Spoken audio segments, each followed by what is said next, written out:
मन के लिए अमृत की बूंदें। चैप्टर 1। विचारों का महत्व।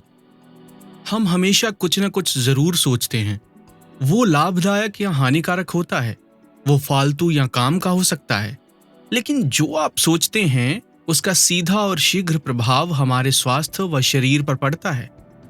हमारे सकारात्मक विचारों से हमारा स्वास्थ्य परवान चढ़ता है।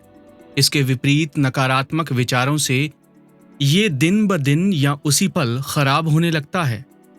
जब भी हम कोई विचार मन में लाते हैं तो वो तुरंत हमारे शरीर पर प्रभाव डालना शुरू कर देता है। हमारा शरीर उस विचार के अनुसार ही अपने आप को ढाल लेता है और प्रतिक्रिया करता है। विचार चिंता वाला हो या आनंद वाला, वो शरीर पर प्रभाव अवश्य डालेगा। अभी हाल ही में मेरे मित्र के पिता, जिन्हें व्यवसाय में कुछ घाटा हो गया, वो रात भर इसी तनाव में रहे और परिणाम उन्हें सुबह 4 बजे लकवा यानी पैरालिसिस के रूप में मिला। उन्होंने 10 दिनों में अपने नुकसान का दुगना हॉस्पिटल में लगा दिया और अपनी अनमोल सेहत गंवाई सो अलग। हमारी चिंता या खुशी हमारे स्वास्थ्य पर कितना प्रभाव डालती है, ये एक प्रयोग से स्पष्ट हो सकता है। 2 व्यक्ति एक पैथोलॉजी लैब में अपने ब्लड का सैंपल देकर आते हैं। इसमें एक ब्लड कैंसर का मरीज है तथा दूसरा सामान्य बुखार का।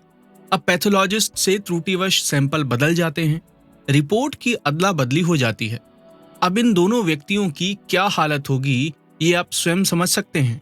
मान लीजिए कि अब वो व्यक्ति जिसे कि गलती से ब्लड कैंसर की रिपोर्ट दे दी गई है, क्या दवाओं से ठीक हो पाएगा, या उसे किसी अच्छी लैब में एक बार दोबारा टेस्ट को फिर से करवाकर सही रिपोर्ट को देखकर सुकून मिलेगा? हाँ, उसके लिए दवाएं नहीं, सही रिपोर्ट का दर्शन ही उपचार है। इसीलिए अगर हम स्वास्थ्य को बढ़ाने वाले विचारों को मन में लाएंगे तो हमारा स्वास्थ्य दिन प्रतिदिन निखरेगा। यदि स्वास्थ्य बिगाड़ने वाले विचारों का भंडार अपने मन में रखेंगे तो निश्चित ही बीमारियों के दलदल में फंसते चले जाएंगे।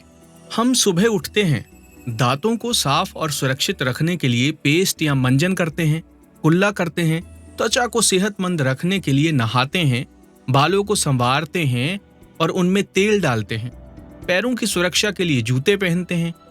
ये सब सावधानियां हम रखते हैं जो कि किसी अंग विशेष को स्वस्थ रखती हैं, लेकिन पूरे शरीर को नियंत्रित करने वाले विचारों को दुरुस्त करने के लिए हम कुछ भी प्रयास नहीं करते।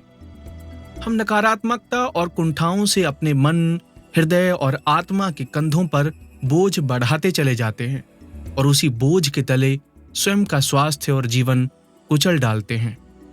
प्रिय श्रोताओं, आपको लग रहा होगा कि क्या हमारे विचारों को भी बदलने की जरूरत है, जबकि हमारे विचार तो स्वतः प्रवाह में होते हैं, वे स्वतः ही अपना असर दिखाते हैं। नहीं, आप गलत हैं। विचारों को हमारे द्वारा नियंत्रित और सही दिशा में प्रवाहित किया जा सकता है।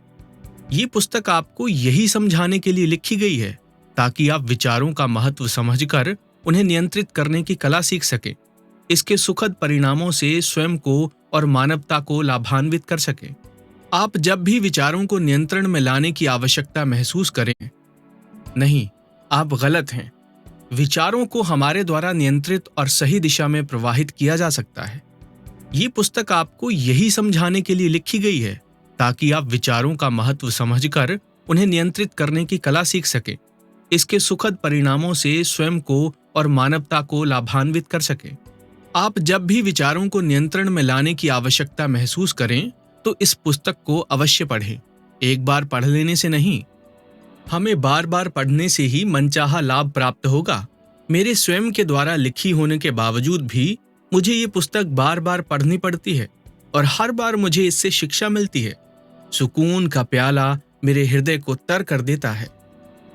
तो प्रिय श्रोताओं, आपका स्वागत है विचारों की पाठशाला में, जो सदियों से ज्ञानियों, विचारकों, युग परिवर्तकों द्वारा मानवता के भले के लिए चलाई जा रही है।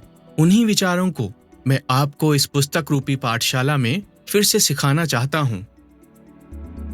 आप सुन रहे हैं कुकू एफएम, डॉक्टर अबरार मुल्तानी की लिखी किताब मन के लिए अमृत की बूंदें, और मैं हूं आरजे अमरदीप पुरेवाल। कुकू एफएम, सुने जो मन चाहे।